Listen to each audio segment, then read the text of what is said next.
Today on an all-new Dr. Phil. We are afraid our son is a kleptomaniac. He steals from neighbors. This is where I found the $1,700 cash. This kid shoplifts 3-4 times a week. Is he a bad boy? He defaced a roof. He spray painted his dad's car. Or a good kid? When I steal something, it's an adrenaline rush. With a really bad habit. This is a really nice pen. You got a pen? Yeah. Where'd you get this? Let's do it. Have a good show, everybody. Here we go. This is a safe place to talk about hard things. Stand by, Dr. Phil. I try to be an emotional compass and point you in the right direction. In 5, 4. I am not giving up on you. Go, Dr. Phil.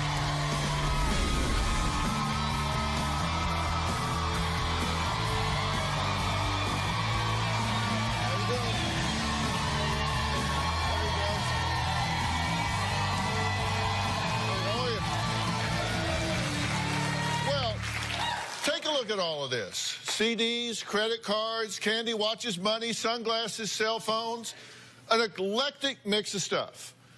These are examples of just some of the items Mark and Nancy say their 18-year-old son, Chris, steals on a regular basis. They say Chris takes stuff like this from neighbors, stores, fellow students, and his own family. At home, he just jimmies the locks on bedroom doors and breaks in. Chris admits he's been stealing since he was 9 years old. He says he feels sneaky and just has to snatch something. Now, each night, Dad Mark locks up his keys, wallet, and change in a small safe. Does no good. Now these parents have a question for me. They want to know, is our son a kleptomaniac? Chris has been stealing compulsively for the last 10 to 12 years. We are afraid our son is a kleptomaniac. Why do you steal like this? Because I feel I can get away with it. His behavior is destroying his life. Chris steals pretty much 2 or 3 times a week. Stealing began when Chris was about 8 years old. We went into a retail store and he stole a small back scratcher. Chris has even stolen from me cash, credit cards, gift cards, and then gotten on the computer and ordered things. He has stolen from stores at least 25 times he's been caught. We found this demagnetizer under Chris's bed. It's used to get CDs out of their cases. Chris has never been formally arrested for stealing, but he's been taken into custody numerous times. Chris never admits that he has stolen anything unless he is caught red-handed. We've been told by many stores that they do not prosecute anyone under the age of 18. The problem is they tell us this right in front of Chris. That gives Chris the message that he can continue this behavior and there's no repercussions. He has stolen video games, DVDs, Blu-ray discs, Pocket watches, sunglasses, wallets, cell phones.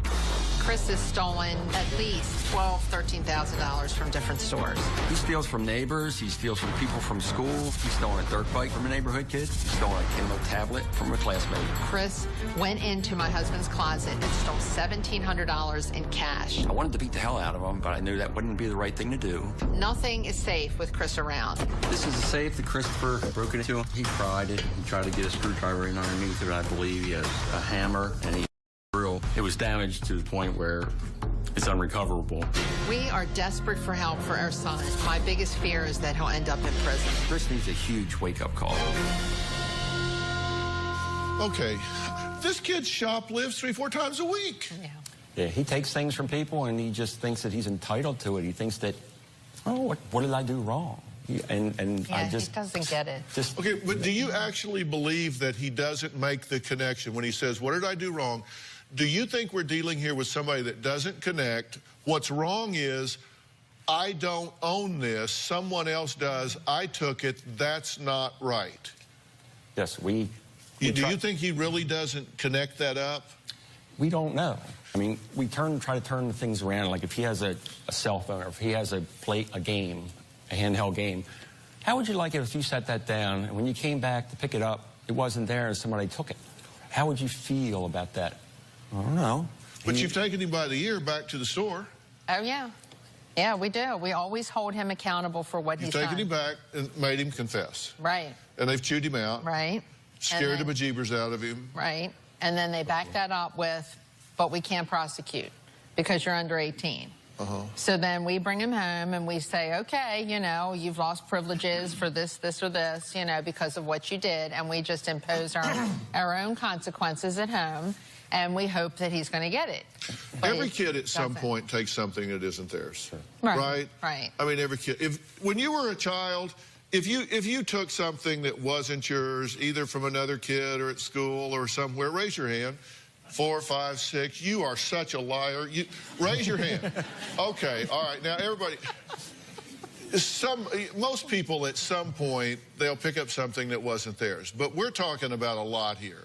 Right. He has stolen, according to you guys, numerous CDs from department stores, movies, DVDs. He's used your credit card to make purchases on, like, iTunes, Amazon, airsoft guns and the pellets that go with them, large amounts of candy, 5-pound bag of sour gummy worms and bulk food, souvenirs from hotel gift shop, pen knives, pocket watches, sunglasses.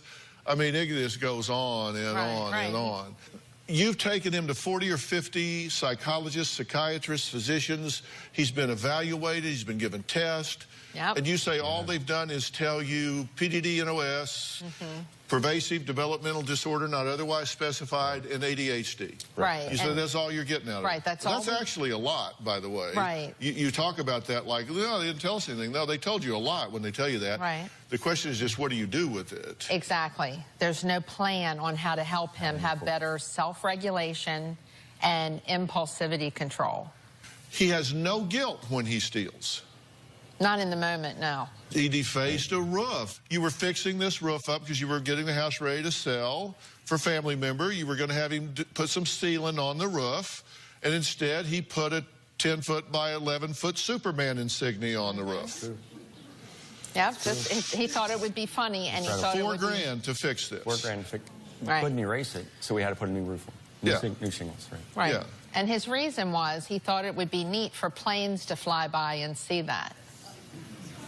I always love to know what you folks at home were thinking. If you had repeatedly caught a close family member stealing from you, do you believe that you could forgive and trust them in the future? Use hashtag Dr. Phil yes or hashtag Dr. Phil no. I'll have the results a little bit later in the show because this does affect a lot more people than you might think. That's why, you know, I keep asking, how do we help him? And this is your last resort, right? I mean, why is it you come here as your last resort? That's a good question. Oh, Dr. Phil, we've been everywhere, so we finally came here. I mean, we talked to everybody we could think of. You're the only one left, so we came here last. We figured, oh, it's a shot in the dark. You know, you probably get so many letters, and you know, the chance is probably nil. Surprise. That's right. Here you are. All right, next. Nancy and Mark's 18-year-old son, Chris, admits to doing whatever it takes to steal, even prying open locks with a knife and a screwdriver. And why? He says he gets a rush. Now, let me tell you why that's important. Kleptomaniacs, and there's not a lot known about this, but they almost always report a high degree of guilt and remorse after they steal. This young man says he gets a high. So what are we talking about? We're going to meet him after the break.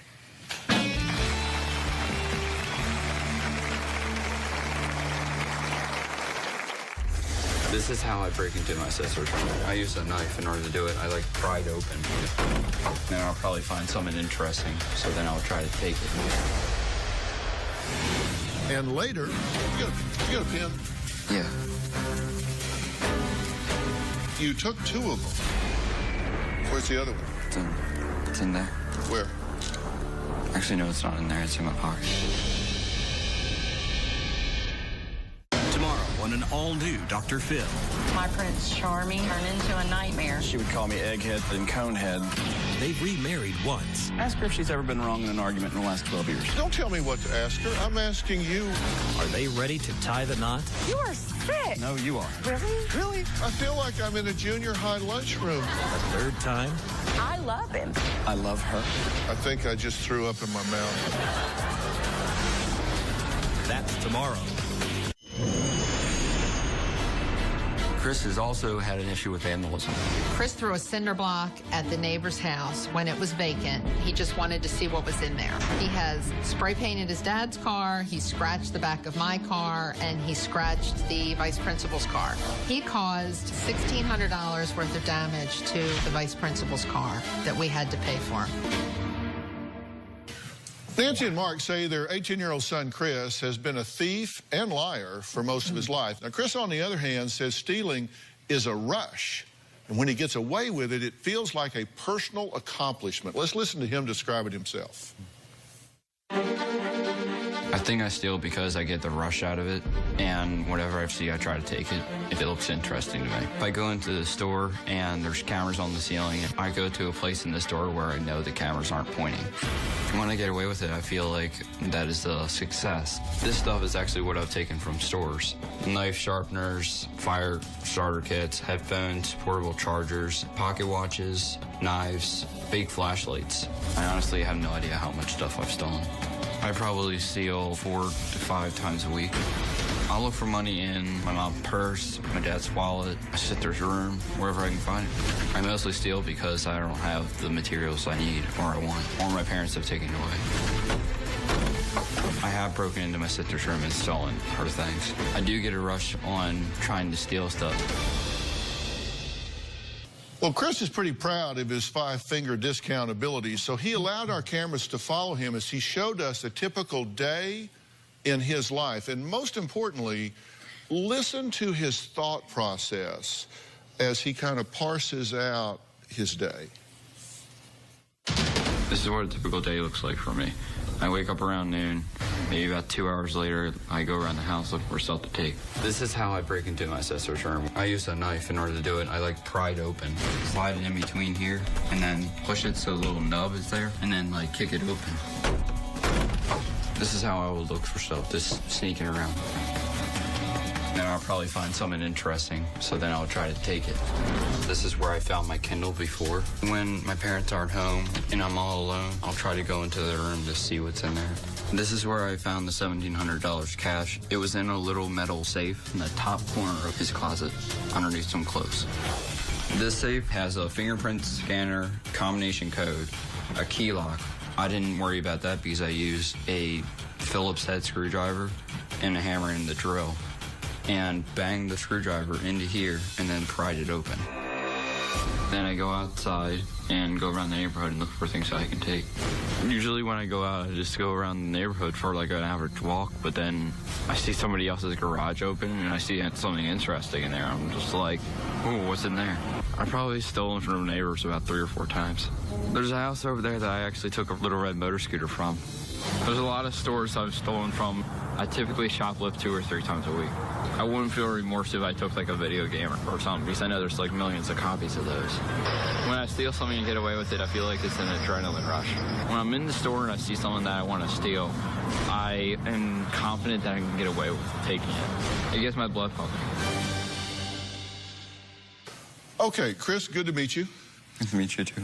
When you wake up in the morning and your eyes open, do you feel an uneasiness, an impulse, an itch? When is the first time during the day that you know, I'm stealing something today? I'm either left alone or I have nothing else to do in the house, like if the TV's locked up, or just left alone. Okay, you're alone, so what do you say to yourself? What's the first thing you say to yourself? I think, like, what kinds of stuff do I not have? Like, I don't have a Kindle, I don't have an Xbox, but sometimes when the TV is unlocked, I usually just sit there and watch TV, but then I still have those impulses. So if there's nothing available at home, is that when you go foraging? You go out, like, to a store or something? Yeah, I usually go to the store, like, if I'm hungry, like I want to get candy or something, then I'll go to the store and just get it. Okay. Do you have money? No. If you had money, would you buy it instead of steal it? I mean, I probably would, but I also want to save up for stuff, too. So you might have money and say, well, I want to save this for something else, so I'll steal this and save my money? Yeah. When you walk through the door of the store, Do you know you're going to steal when you walk through the door? It's premeditated. You know when you go in there you're going to do it. Yeah, when I go into the store, I know that I don't have any money on me because I left it all at home in my little bank. And I go in there to see what else I can, like, what I can get. Do you look around for, like, store detectives or clerks or whatever and position like cameras? them? Yeah. And you find the cameras? And then I try to find a blind spot for it. You try to find what? I try to find a blind spot for it. A blind spot? But these people aren't dumb, so they know high target items like video games. They're going to have a camera on a video game area, right? But I'll take the video game and go into a different section of the store. Okay, so you'll carry it like you're going to head to checkout, but then you'll go into a blind spot and take stuff it out. it. Yeah. We asked you why you steal, and you said several things. You said, one, because you can, and you said you don't feel sorry. In fact, you're happy if you think I got away with it. So you said stealing is a rush. So when you walk out that door and you realize I got away with it, is it a feeling of excitement inside? Do you get butterflies in your stomach? It's like excitement and just, yeah, just excitement and just a rush, yeah. Oh. But what else in your life gives you the rush you get from stealing? Probably just playing video games. Because, like, I won the game, like, yes. All right, Nancy and Mark's 21-year-old daughter, Meredith, says she is sick of locking up her room to keep Chris from stealing her things, and she resents having to babysit her teenage brother. And what she means is somebody has to watch him, because as he said, if I'm alone, I'm making plans. And so somebody has to watch him. Now, Meredith has plenty to say, and we're going to hear from her after the break.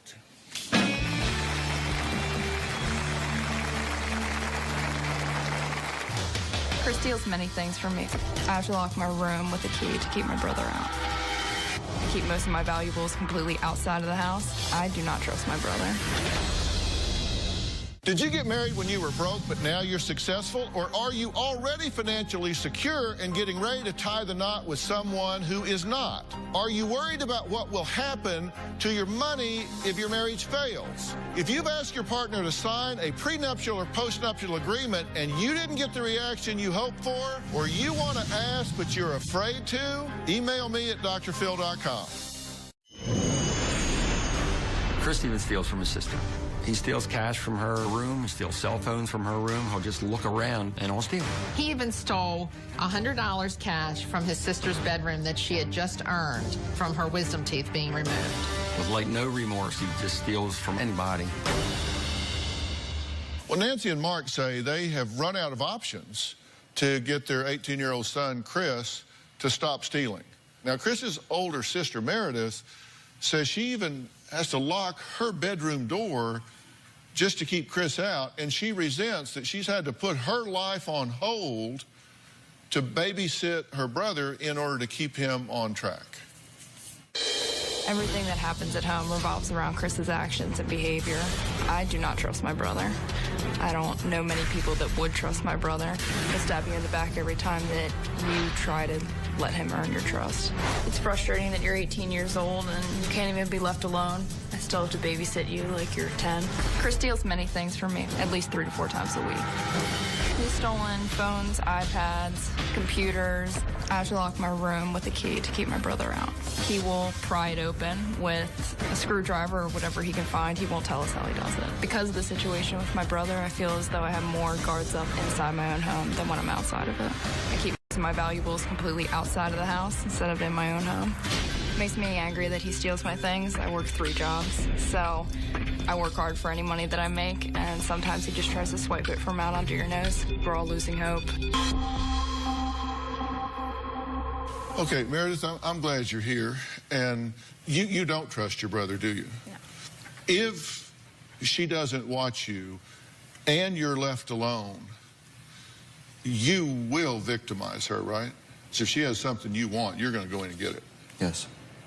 Everybody in his class and everybody that are his peers have their cell phones out all the time or have their tablets, and he's the only one that never really has anything, so it isolates him. So when he takes these things and he wants an Xbox or he wants to get online, it's more of, you know, I want to connect with people and make it so that the only people I talk to aren't just my psychiatrist and my family who are always mad at me. So, yeah. Your theory is interesting, but it may be, it's kind of like what's called an ad hoc theory. It makes sense after the fact, but it's not predictive, because if you look, he was stealing a back scratcher when he was 8. So you're telling me he was at school and all of his friends had back scratchers. So he said, you know, I just got to have me a back scratcher. I don't feel like part of the gang without my back scratcher. I get your theory, but it just doesn't hold water. And then at 10, he started hitting local businesses. At 12, he's spraying WD-40 on the neighbor's classic car. He spray painted Superman on the logo on the roof. This is why I'm saying these are disparate behaviors that are not all stealing. They're impulse behaviors, which are suggesting to me that he's not predicting the consequences of his actions very well, which your brain's not through growing till you're 25, and the last part of your brain that grows is the neocortex, which are the executive functions, and that's where you have foresight. You predict the consequences of your action. But at 13, he's caught stealing a 5-pound bag of gummy worms. Now, you put these in your pocket, right? Yes. Yes, I have. A 5-pound bag of gummy worms in your pocket. They can't even match the music. They can't even rap, they're just black producing. Now they wanna crack the new shit. They just wanna act, they done bath the new kids. They can't even match the music. They can't even rap, they're just black producing. They just wanna crack the new shit. They just wanna act, they done bath the new kids. Sorry big man, with your big life and your kick man. Sorry big man, with your big life and your whip man. I had cargo camo pants. There was a lot of side pocket. No. Yeah. You know, see, part of the problem here is you're not very good at this.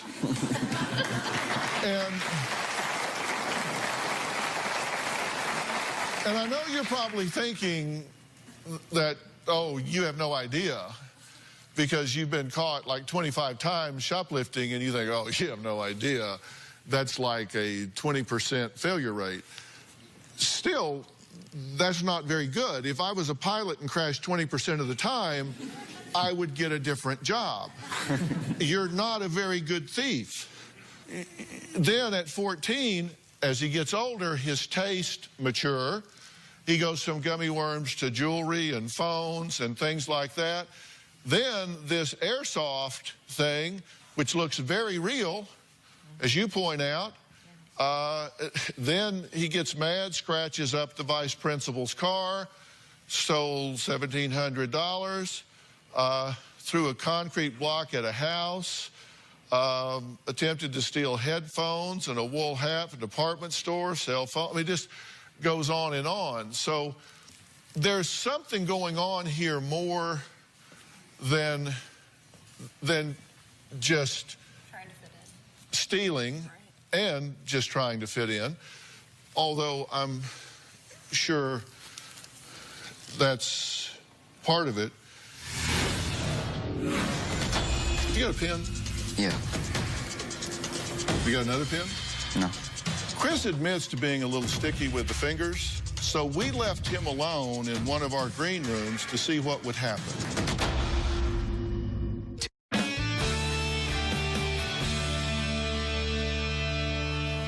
You were 9 the first time you remember stealing, or is that just the first time you got caught? That's the first time I remember stealing. Okay. Have you got a pen? Yeah.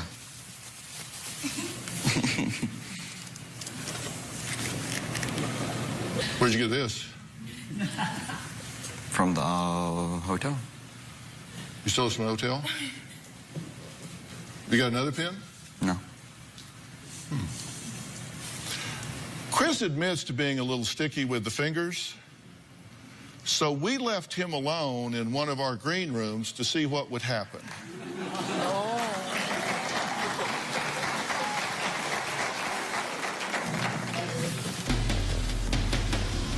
Holy, this is a really nice pen.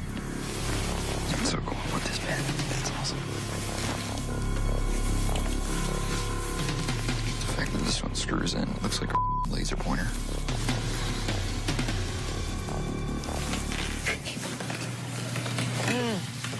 Krister. Wow, Chris. Didn't come from the hotel now, did it? No, it didn't.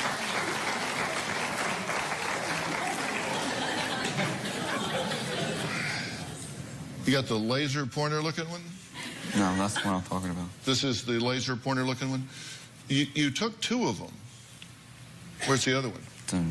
It's in there. Where? Actually, no, it's not in there. It's in my pocket. Huh? It's in my pocket. Let me see it. Yeah. Yeah. Oh, my God. My point is that when I say that he doesn't feel remorse, here's a little footage of him after he stole it while I was talking to you guys. Very, very different from what you typically hear from a kleptomaniac. While we were talking, he's just back there enjoying The pen. the new pen.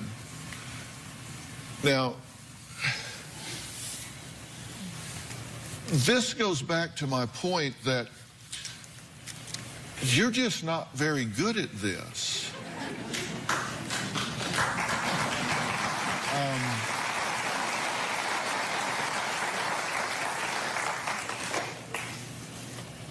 You say you spot cameras and blind spots and all that? Missed that one, didn't you? I didn't think those were wrong.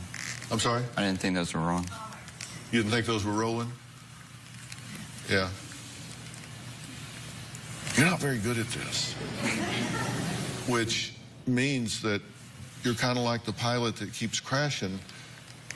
We need to think of a new thing for you to do. Like, get a job.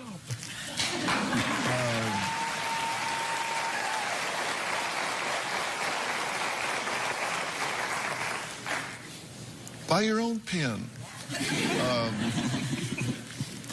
And I think that I do understand a bit of what's going on here. What did you think when you watched that tape? It did not, well, it did surprise me that he would do that, but it's his way. It's more of the same. Yeah. Yeah. He just does that. I mean, if he's unattended, he looks for stuff. Because you thought, well, there you have it. There he is. There you go. Caught red-handed. Welcome to my world, right? Exactly. There you have it. Exactly. Well, as you've heard, Chris has not only stolen from his family and stores and me.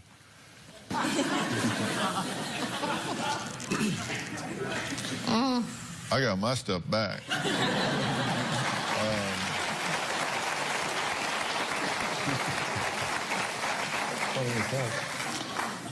But also neighbors. One neighbor, Sue, says she actually moved just to get away from Chris. We'll talk to Sue when we come back.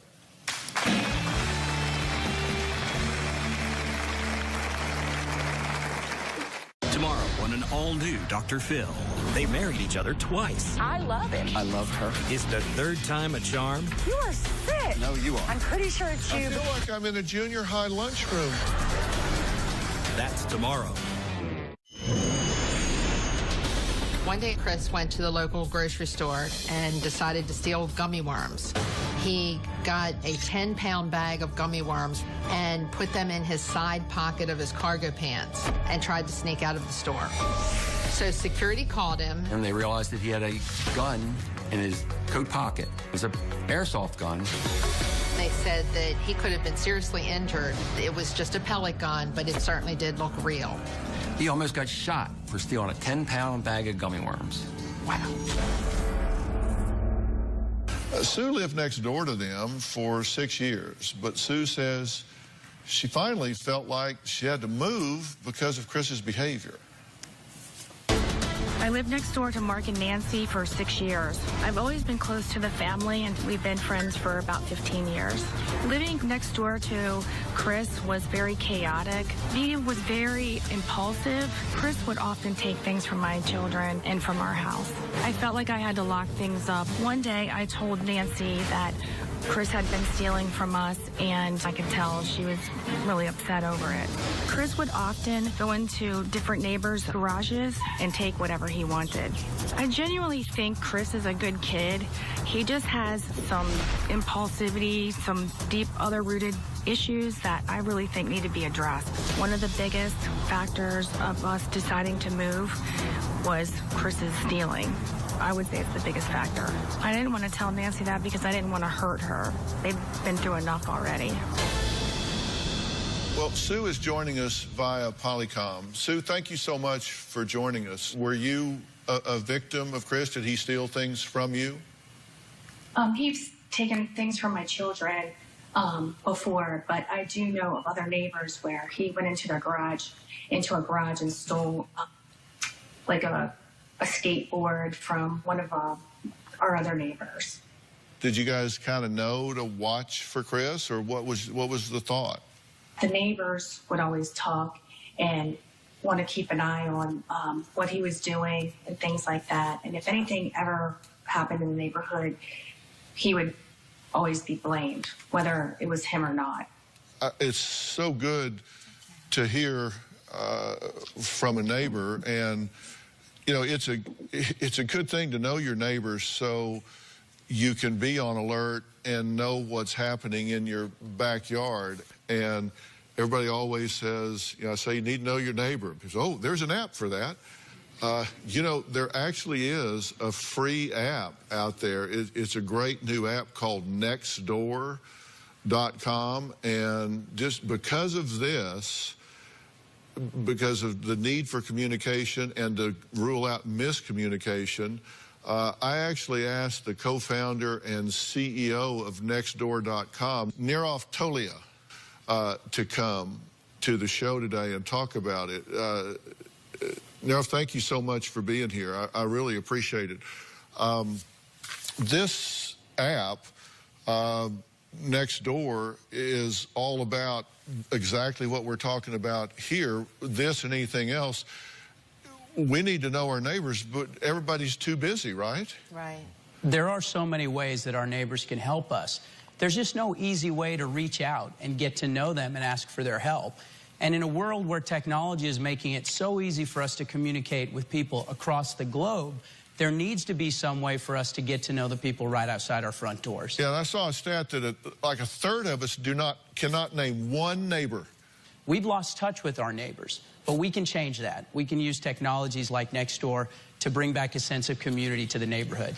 You can use it for things like getting a babysitter, you know, look for a missing pet if they've gone missing. There's a rash of break-ins, whatever. And you can download the Nextdoor app for free at iPhone or Android at nextdoor.com. This would have been a perfect situation where he didn't get blamed for everything going on in the neighborhood, but yet they did know if he was doing something, so it gets controlled. I mean, so I think it would be great. So here's the question. Does Chris want to change, or is he dead set on continuing his life of lying and stealing?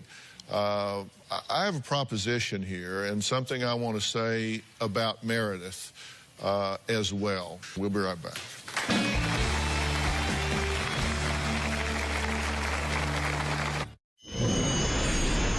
Nothing is safe with Chris around. We have to lock down everything so he doesn't get himself into trouble. We have everything of value locked in a safe as soon as we walk in the house at night. Our reputation in the neighborhood is horrible because of Chris's stealing. Now, over the past 9 years, Chris says he can't even remember how much he's taken from family, friends, neighbors, businesses, and even a church. Chris says he wants to change, but he also says after stealing something, he doesn't feel remorse. He's just happy if he gets away with it. And I thought it was particularly interesting that Chris says that he gets a rush from this, and it's one of the few times that he gets that rush. Right. And that rush can be addictive.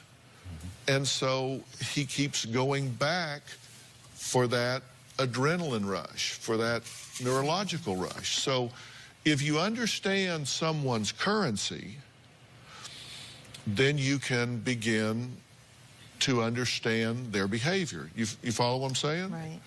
Now, what about consequences? What? What about consequences? Well, he's had lots of consequences. Shouldn't that hold those behaviors at bay? That depends on how you define consequences. There are consequences to you, but are they to him?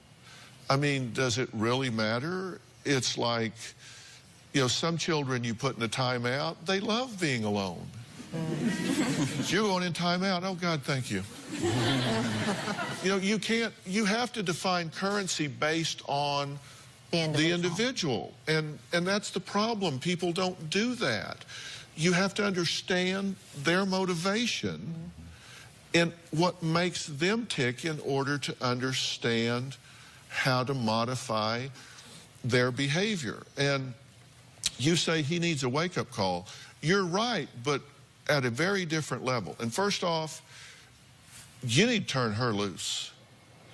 It should be evident to you that she can't fix this. She's not the Chris cop. She can't watch him enough.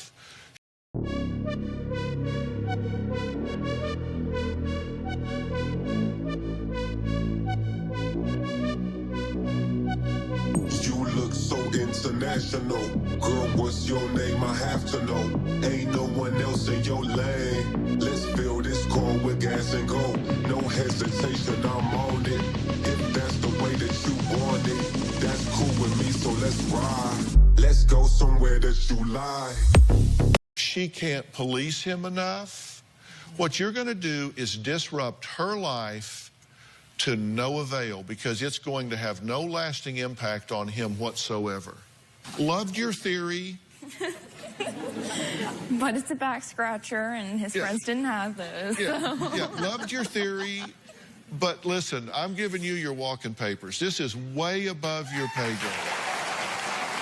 You guys, what you're going to do is disrupt two children's lives by coupling her to him. Not her job, and she couldn't fix it if it was. Right. I asked my Twitter fans the following question. If you had repeatedly caught a close family member stealing from you, do you believe you could forgive and trust them in the future?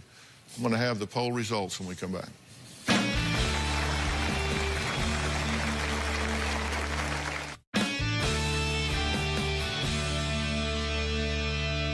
See this gentleman right here? This is Dr. Frank Lawless. Hello. He's chairman of the Dr. Phil Show Advisory Board. He's co-founder of the Lawless PNP Center in Dallas, Texas. Frank is, he and I have been associated for over 40 years. He is a double diplomate in psychology, which is the highest designation you can have in the field of psychology. He and I have been working extensively on this case, and we've scrubbed all of the medical records of Chris. We've been over this. Frank, what do you think's going on here? I think that he does have a delayed brain pattern, which makes it very difficult for him to comprehend the consequences and create better opportunities to reinforce himself. He's very, very immature. What we often see in many kids that have impulsive type of disorder is that their front brain is going too fast and their back brain is going too slow. Frank's team is a multidisciplinary team, and they'll look at this a lot of different ways. And I think there's also, Frank said there are some maturity levels here that are lacking, because I think there are some social sensitivities and some gaps here that because of his isolation that he has just fallen behind. And for that reason, I've asked Miles Adcox to come. He's sitting right next to Dr. Lawless. He is the owner and CEO of OnSite, which is a worldwide leader in intensive workshops and treatment specializing in emotional trauma and mental health issues. And we consider Miles and OnSite a trusted source for anyone that's struggling with self-worth, self-esteem, and mental health issues. And clearly, we're dealing with that here. Miles, I think he deserves to put himself in a shop for a while. What do you think? Absolutely, Chris. And we've worked with P&P before, and these guys are amazing. So I think if they can balance out your brain, and then I will help you steal something. We're going to steal your self-worth back. If this was my son, this is exactly where I would take him, exactly what I would do, and this is our gift to y'all if you would like to pursue that.